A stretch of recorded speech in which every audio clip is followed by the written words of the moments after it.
Alright guys, if you watched the video of the AMC Eagle wagon leaving, you saw the Merc, and that we had it pretty much cut up, getting close to ready to go to scrap. But while we're here, since I couldn't ever really get you guys a very good look because of the location, I figured I'd come out here and show you where this thing was crusty before we got it. I never reached in there that far, personally. I always check the outside of the box and the bottom of the box, but apparently this part's got a little bit of a problem. You can see that it was actually kind of collapsing on itself, where this is pushing back. And that's what we kind of decided with where everything was located by the time all was said and done, because after that last show in Amherst, the bumper height was actually exactly the same, even though everything, the engine and everything, that it had pushed farther in, and it once again pushed the gas pedal behind the brake pedal. So I mean, this was way too much. That was definitely shouldn't have all been cut out, but live and learn. That's part of it. That definitely won't happen on any future builds. We'll obviously still cut this part out so we're not breaking distributors, but you can see on this side as well. So when I said I didn't feel I could really find anywhere to weld to, I mean, this stuff is just paper thin.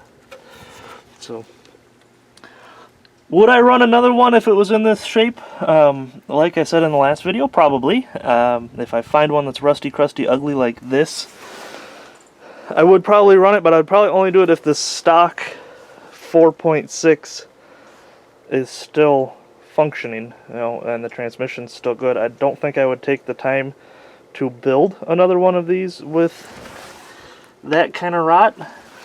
Doing an engine swap and actually taking the time to build close to the top of the rules, which I would say we probably did with this one, because it was originally for the team show. But this is really the first full-size car that we put that kind of time into. So live and learn, and that's obviously part of it. We don't ask a bunch of people to come over here and tell us how to build our cars.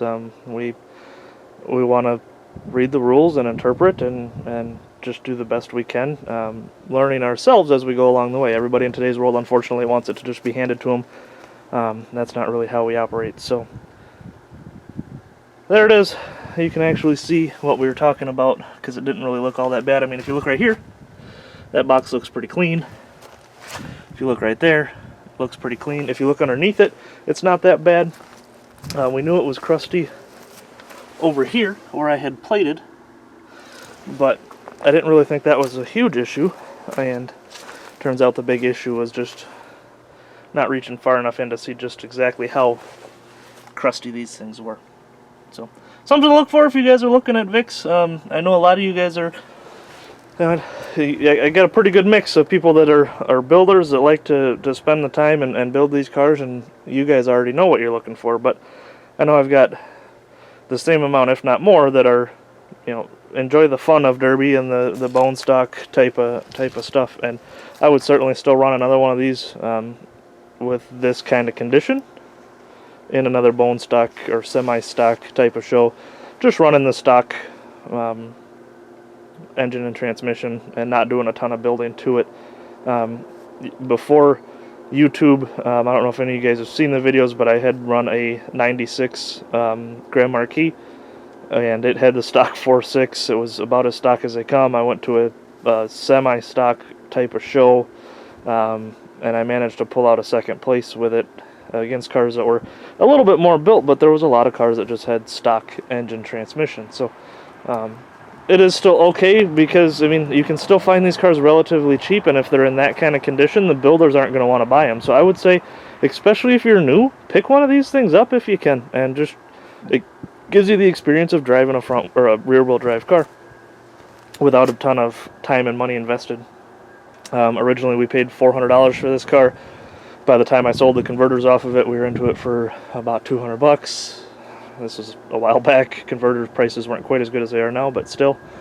Sold a bunch of parts off of it, and overall, I mean, I probably made money on this car, but we did put a decent amount of time in it, so we'll still do that. We do still want to, build a couple full-size cars maybe, but right now the focus for this off-season is going to be obviously the front-wheel drive stuff. We got a lot of exciting news coming up as far as what our plans are for builds and rules and promoting, and some agreements that we've made and that kind of stuff, so that will kind of determine the off-season projects. I also do have one big super secret project that's going to be coming up. I am going to film the entire project in the off-season, but you guys won't get to see it until it is completely said and done, finished, complete. So you probably won't hear me mention it a bunch. I might poke at you a little bit, but that's going to be about it. We do have one relatively big. I think you guys are really going to like it. It's way out of my normal realm. One big super secret project for the off-season that we're going to start working on here relatively soon. But I don't know if you're going to see this before or after the other car leaves the fleet, but we do still have one more car that needs to leave the fleet. You'll actually probably be seeing this right after that. So we're thinning the herd here a little bit, and that's going to help fund the super secret project. So we're making a little bit of progress here at the One Goose Garage. A lot of stuff to clean up and get out of here, and then we can get into those off-season builds and rules videos and a full build to the rules, all that fun stuff. So if you guys have anything else you want to see in the off-season, feel free to plop it down in the comments. You're going to see more videos coming up, hopefully. We're going to try to stay steady through the off-season. So we appreciate you following along as always. Get goosed.